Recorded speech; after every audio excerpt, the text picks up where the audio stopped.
so VDURA, who are we? We're a parallel storage file system company. We've actually been around for a long time, more than 20 years. We were originally called Panasys. And after about the 17th or 18th time you get asked, hey, Panasys, what happened to you guys?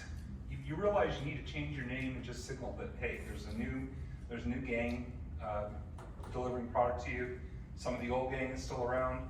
Definitely moving the product forward, trying to address all the challenges we see today, and frankly, make the competition fall a little behind. Our benefits are that we're really easy to use, first of all. I want to convey that to you because probably none of y'all in this room ever want to spend time running a file system. If anyone does, raise your hand, let me know. We might have a job for you someday. But it's probably not something, you want to do the science, you want to keep on your work. So having something you can just turn it on is important. A lot of the high performance file systems, you gotta spend endless time tweaking and keeping them running. We're very fast and reliable, and we're following the same kinds of designs that are in use in the hyperscalers, the big cloud guys. We're not in the cloud, well, we have an option to be in the cloud, but we're doing the same kind of things they are from the hardware perspective and how the software works and everything else. The end result is you get the same kind of low cost with us that the cloud guys can achieve. What are the things you care about in the file system? It's got to be at the right price and right performance, first of all, or it doesn't get the work done and you can't buy it. It's got to stay up. It's got to be running all the time. It's got to be available, like Dan's talked about keeping his scopes. As cameras going, it's the same thing with us, only we have to actually achieve many nines of availability and durability where people throw us out the window. So in the end, we're fast enough for what in the high performance computing world is called scratch storage, but we're safe enough for your home directories. The data you want to keep around forever, great, put it on our storage, you'll never lose it. So that was all the marketing stuff. What's the problem we see, or what is the challenge we see, the need we want to fill in the CryoEM market? We get it, you guys get one chance for an sample. And if you lose that data, if you capture it, and then you lose the data, that work is wasted and you can never do it again. Maybe you can do something like it, but you can't ever get that one sample back. And if your scopes are running all the time, you're capturing terabytes and terabytes of data continuously that you then have to save and use for processing in your work. So if you lose the data after you process it, then again, that's even worse. Not only did you lose your sample, you lost all the time you put into getting the insights out of what you hope to find. We have worked with CryoEM customers before. One of our big reference customers is the University of Wollongong in Australia. They were running on old NAS systems. They found out it wasn't fast enough because they got, again, multiple scopes pouring data into the storage at the same time, multiple computers processing the data. A NAS really can't keep up with that. It's not designed for that. They have perfectly good features. There's places for them. But anytime you get into a situation where there's a lot of work going on for multiple users, they're just not going to be the right answer because they can really only handle a couple of requests at a time. So they went to us and immediately saw big throughput improvements, started transferring workloads and users over to our storage instead of what they had been using, and now they're a very important reference account. What kind of setup do they have? They've got 2 processing servers with 5 GPUs. I'm emphasizing that because effectively when you have one of these servers with multiple GPUs, every one of them is a client. It's not just one server, it's 5 things doing their work. They got one customer server with 16 GPUs, so that's even more, and then they got a special project GPU machine. They typically support up to 8 concurrent users, all of them working hard, 120 total, keeping data on the system for some period of time. And they're gradually working to expand their system. They're getting a lot better performance from CryoSpark as a result, and so forth. And then right now they're looking as to what they do as their next steps. But it's a busy system in use all the time, and we help keep it running because we're a safe place to put the data. And then I also have a commercial customer that I can't name, but similar thing. They've got multiple sites, multiple scopes at each site, multiple cameras at each site capturing the data. They have to put it somewhere safe. They have to keep it for a while while their customers use it, and then eventually it gets moved off. So I said all that, but what does the data flow really look like? And I'm emphasizing this because we went to a conference a couple months ago. We went around talking to people who were thinking, oh, don't I just need to put the data on some local storage, maybe on my machine, process it and let it go? Well, we were a little surprised to hear that because we have these customers that do something very different, so I wanted to talk about what we see a typical data flow to look like. So of course it starts with capturing the data, capturing the images off your camera, and then storing them.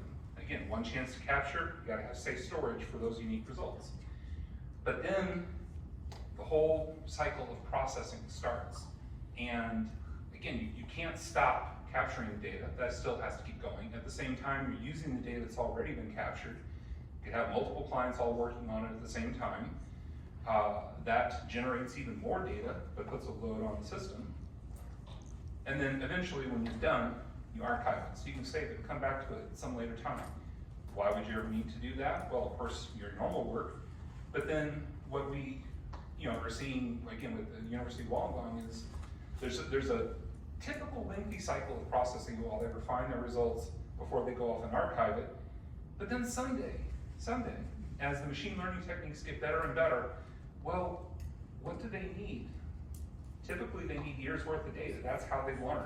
They have to just go over result after result after result, extract it, guided by your knowledge and expertise as you throw out the bad results. But that means putting a lot of data in one place, processing it for a while, and then finally getting a result. And that can get big. Imagine a place that is capturing 200 to 300 terabytes every 2 weeks. Okay, great. Over a year, that's about 7 petabytes. Suddenly you realize, oh, I have a new machine learning application that might be able to train on this data, get better results. That means multiple petabytes in one place. That has to be in a fairly high performance storage solution so that the training can happen in a reasonable amount of time. And those are the kind of things that we do. So what does one of our systems look like? This is what we call our t-shirt sizes slide, just to give you a quick idea of the 4 different configurations we offer today.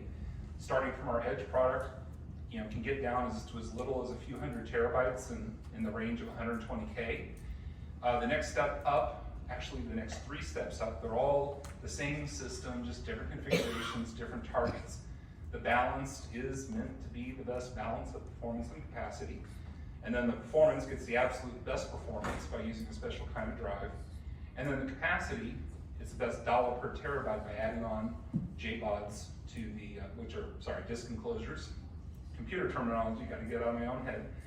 Adding on disk enclosures attached to the servers, so you have fewer servers, more drives, gets you a better price. And so that ranges from anywhere from 120K up to 370K for a starting solution. And one of our things is, once you build one of our clusters, it's super easy to expand it. You just tack on another node. We've got software in the background that moves everything around. Again, you don't have to spend time thinking about it, unlike some of the other solutions where you have to spend all kinds of time thinking about it instead of doing the work you want to do. One more thing I'll leave with you. If any of y'all are thinking about going to Supercomputing 2024 in Atlanta, we're going to be there, booth 2209. We're going to have some fairly big announcements. But if you go and would like to talk to us further, we'll be there. Glad to set up a meeting for it. Any questions?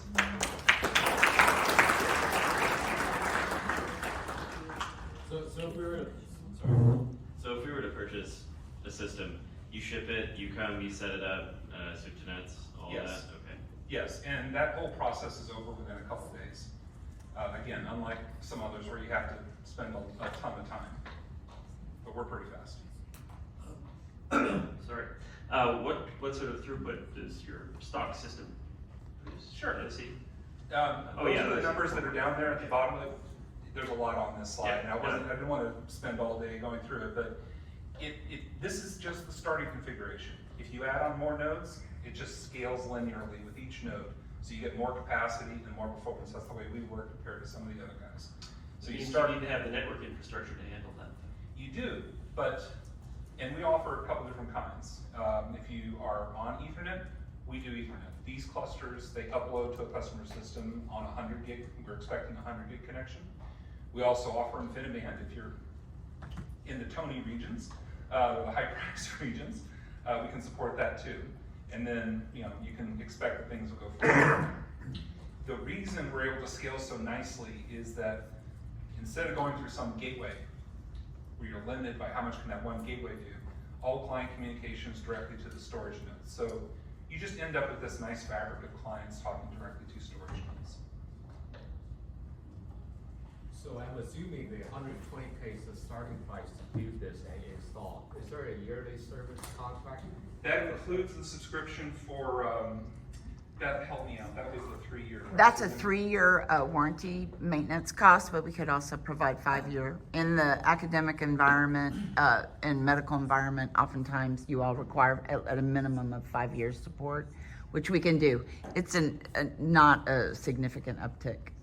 And we typically have people that keep these systems running for 6, 7, 8 years. I visited a customer just 2 weeks ago that had an 8-year-old system that was getting near the end of the time when we can support it, because frankly, you can't buy the parts anymore, but it was still just chugging along. Thank you very much, everyone. Look forward to seeing you at Social Pie. I'm Ken Haugen. Thank you for attending.